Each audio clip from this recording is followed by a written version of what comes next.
አዲስ አበባ የምትኖሩ በሙሉ ከፍተኛ ጥንቃቄ አድርጉ ተባለ። ለመሆኑ ብርሃኑንና አድማሱን በመሃል አዲስ አበባ በጭካኔ ማን ገደላቸው? በምን አጋጣሚስ ሕይወታቸውን ሊያጡ ቻሉ? በወቅቱ መልስ ያላገኘ ጥያቄ ነበር። ድርጊቱ ለመስማት የሚከብድ፣ በሰው ልጅ ላይ ያውም በመዲናዋ ይፈጸማል ተብሎ የማይታሰብ አሰቃቂ ክስተት ነው። የግለሰቦቹ ቤተሰቦች ከፍተኛ ሐዘን ውስጥ ገብተው ፍትህን ሲጠብቁ ቆይተዋል። ታዲያ ጉዳዩ የፍርድ ቤት ሂደትን አልፎ እልባት ያገኘ ይመስላል። እነዚህ ሁለት ወጣቶች ድርጊቱ የተፈጸመባቸው ከሌላው ሰው የተለየ ቦታ ሄደው አሊያም ራሳቸውን ላደጋ አጋልጠው አልነበረም። ድንገት በተቀመጡበት አሊያም እየተንቀሳቀሱ እያለ ሳያስቡት ነበር በግፈኞቹ ሕይወታቸውን የተነጠቁት። ፖሊስና የሟቾቹ ቤተሰቦች ስለ ጉዳዩ ተናግረዋል። ለጥንቃቄ እንዲሆናችሁ አጠቃላይ ስለ ክስተቱ ልነግራችሁ ወደናልና እስከ ፍጻሜው አብራችሁን ቆዩ። ብርሃኑ አስማረ በአንድ የመንግስት መስሪያ ቤት ውስጥ የሚሰራ ገና 28 ዓመት ዕድሜ ላይ የሚገኝ ወጣት ነው። ብርሃኑ ብዙ ያላሳካቸው ህልሞች ያሉት፣ ስኬታማ ለመሆንም የሚታትር ጠንካራ ሰራተኛና በቤተሰቡም በእጅጉ የሚወደድ ልጅ ነበር። ታዲያ በዚያች የተረገመች ዕለት ጠዋት ቤተሰቦቹን ተሰናብቶ ወደ ሥራ ለመሄድ ከቤት ይወጣል። ነገር ግን ምሽት ላይ በተለመደው ሰዓት ወጣቱ ወደ ቤት ሳይመለስ ቀረ። ቤተሰቦቹ ካሁን ይመጣል ብለው መንገዱን ቢያዩም ብርሃኑ ግን የውሃ ሽታ ሆኖ ቀረ። ከስራው እንደወጣ ከምሽቱ 1 ሰዓት አካባቢ ለባለቤቱ ደውሎ ሰፈር ነኝ ወደ ቤት እየገባው ነው ብሎ ይደውላታል። ቤት ሆና እሱን በመጠባበቅ ላይ ያለች ሲዘገይ ወደ ቤት ማለትም ሳይገባ ሲቆይ ከምሽቱ 2 ሰዓት አካባቢ ደውላ በስልኩ ላይ ቼክ ስታረግ በተደጋጋሚ ትደውላለች። ስልኩ አይነሳም። በመጨረሻም ስልኩ ይዘጋል። ቤተሰቦችና ጓደኞች እንደጠፋና ስልኩም እንደማይሰራ ታሳውቃለች። ቤተሰቦች አንድ ላይ ተሰባስበው ወደ ፖሊስ ጣቢያና ፖሊስ መምሪያዎች በመሄድ ፍለጋ እያደረጉ ያመሹና በመጨረሻም ሲያጡት ወደ ቤታቸው ይሄዳሉ። በወቅቱ ቤተሰቦቹ ያልጠበቁት አንድ አስደንጋጭ የስልክ ጥሪ ይደርሳቸዋል። ሁሉም ግራ ተጋቡ። የሚይዙት የሚጨብጡት ጠፋቸው። የሰሙትን ነገር ፈጽሞ ማመን ተሳናቸው። ወዲያው ተሯሩጠው ወደ ተባለው ቦታ ሄዱ። ተደውሎ ብርሃኑ አማረ እዚህ ችግር ደርሶበታልና ድረሱን የተባል መሞቱም አልተገለጸልንም ነበረ። ከዛ ተሮርጠን በምንነድበት ጊዜ የካባዶ ሚካኤል የሚባለው ሰፈር አካባቢ ደረስ ነው። ስራ እንደዋለ ነው። ስራ ውሎ ከዛ ከባለቤቱም ጋር ተደዋውሎ እየመጣሁ ነው ብሏት እሷም ልትቀበለው ወጣ መንገድ ላይ የጠበቀችው እንደነበረ ገና ሰዓቱም ገና 2 ሰዓት ያልሆነበት። ይህ ውስብስብና የተደበቀው እውነታ ላይ ለመድረስ ፖሊስ የምርመራ ስራውን አጠናክሮ ቀጠለ። ለመሆኑ ክስተቱ እንዴት ተፈጠረ? ይህ የሁሉም ጥያቄ ነበር። ከሚሰራበት የኢትዮጵያ ሕብረተሰብ ጤና ኢንስቲትዩት በስራ ላይ ውሎ ወደ ቤቱ በመግባት ላይ እያለ በወቅቱ ማንነታቸው ባልታወቁ ተጠርጣሪዎች ጨለማን ተገን አድርገው ከኋላው አንገቱ ላይ በማነቅና ጉዳት በማድረስ ሕይወቱ እንዲያልፍ ካደረጉ በኋላ የተሰወሩ በመሆኑ ወንጀሉ ከተፈጸመ በኋላ ለፖሊስ መረጃው ደርሶ ፖሊስ ምርመራውን ያጣራል። ሟች ጠዋት ላይ ወደ ቤተ ክርስቲያን የሚሄዱ ሰዎች መንገድ ላይ ወድቆ ይመለከታሉ። ተጠግተውም ሲያዩት ሕይወቱ አልፏል።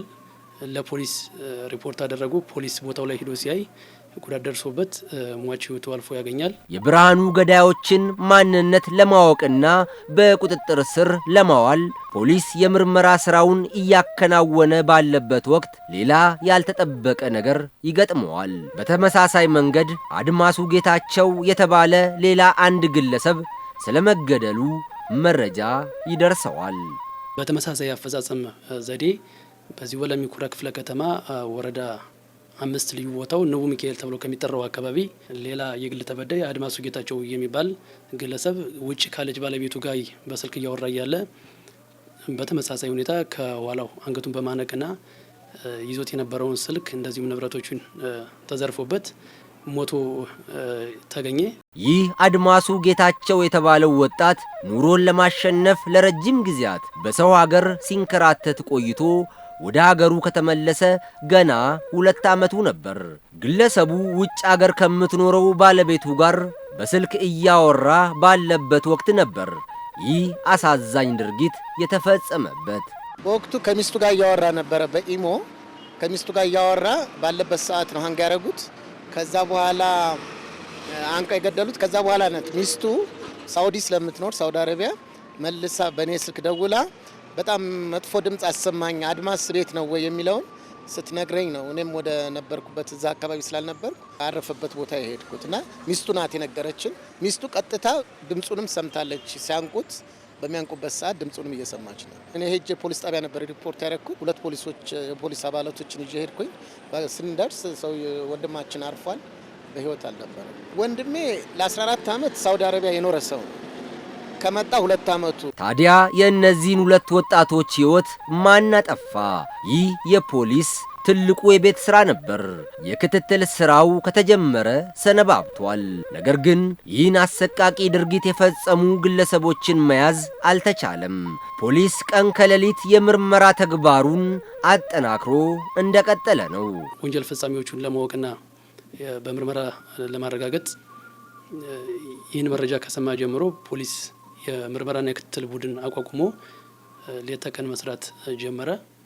በዚህም ተጠርጣሪዎቹን ከ6 ወር በኋላ በቁጥጥር ስር የማዋል ስራ ተሰርቷል። የወንጀለኞቹ የጭካኔ ተግባር ይህ ብቻ አልነበረም። አንድ ሌላ ግለሰብ ላይ ተመሳሳይ ድርጊት ቢፈጽሙም ሕይወቱ ግን በተአምር ሊተርፍ ችሏል።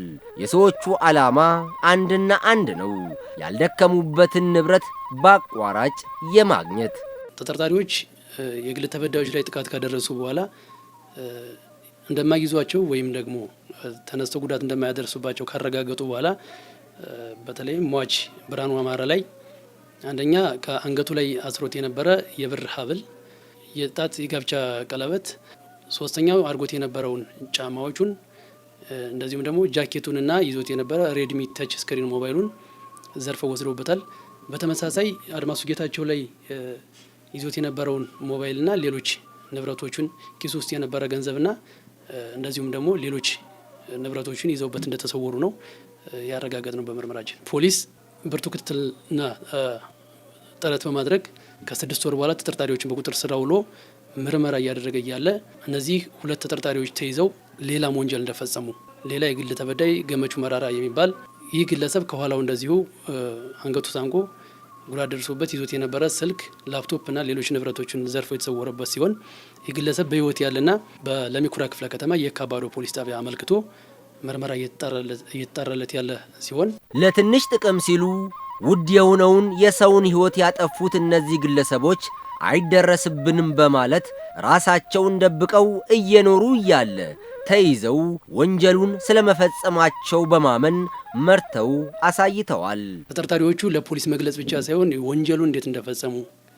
የወንጀል አፈጻጸም ዘዴያቸውን እና ወንጀሉን የፈጸሙበትን ቦታ ጭምር በአካል መርተው በመሄድና በማሳየት ጠቁመው ይህንን የገለጹበት ሁኔታ አለ።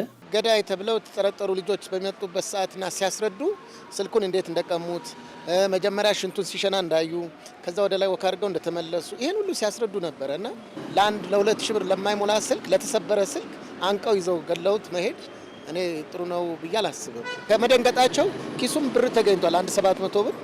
ያንን እንኳን አልወሰዱ፣ ብራስሌት ነበር አልወሰዱ እና ስልኩን ብቻ ነው ይዘው የሮጡት። ልጁም ተናግሯል።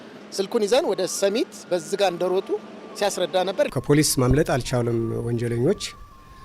የእሱን ሕይወት የቀጠፉት ልጆች በቁጥጥር ስር ውለው እኛም ተጠርተን መተን እንዴት እንደፈጸሙትና የት እንደፈጸሙት እንዲያሳዩ በሚነገሩ ጊዜ ቀጥታ የወሰዱን አስከሬኑን አገኘንበት ቦታ ላይ ወስደው እንዴት እንደገደሉት እዚያ ሲያስረዱ ተመልክተናል።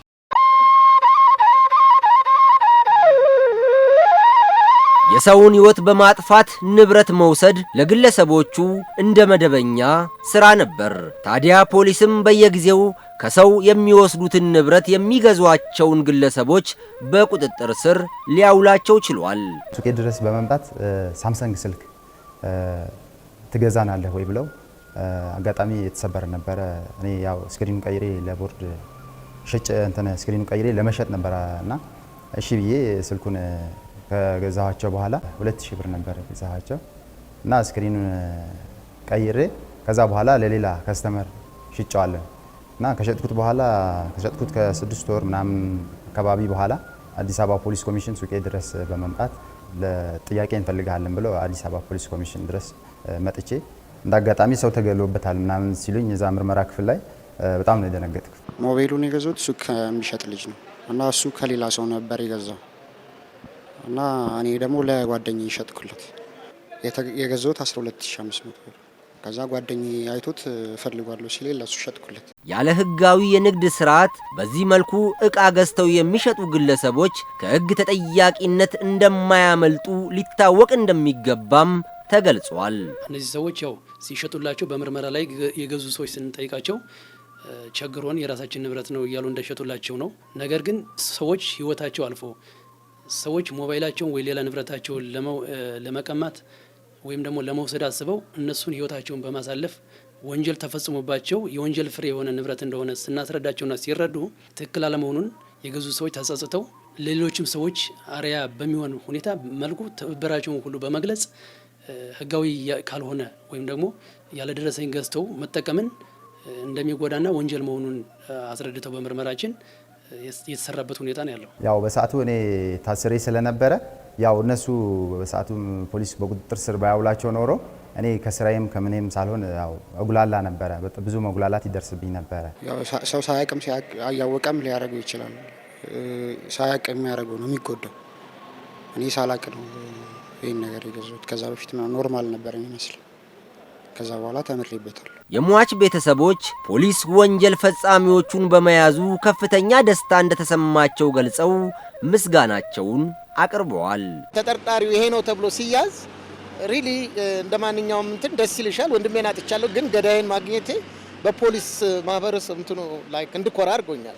አገር ምን አይነት መረጃ ላይ ቤዝ አድርጎ ውሳኔ እንደሚሰጥ ኩራት ሰጥቶኛልና በዛ ልክ ነው እኔ ትረስት ማድረገው። ለዚህም ምስጋና ማቅረብ ፈልጋለሁ። እሱን መመለስ ባንችልም ቤተሰብም እኛም ወላጅ እናት አባት ደካሞች አሉ፣ እፎይታ አግኝተናል። ወንጀለኛ ከህግ ቁጥጥር ሊያመልጥ እንደማይችልና ማንም ሰው ወንጀል ፈጽሞ ማምለጥ እንደማይችል ከዚህ ቀደም ከማውቀው በተጨማሪ በእኔም ላይ በደረሰው ሁኔታ አሁን ያረጋገጥኩበት ሁኔታ ነው ያለው። እኔ ደስተኛ ነኝ በመያዛቸው።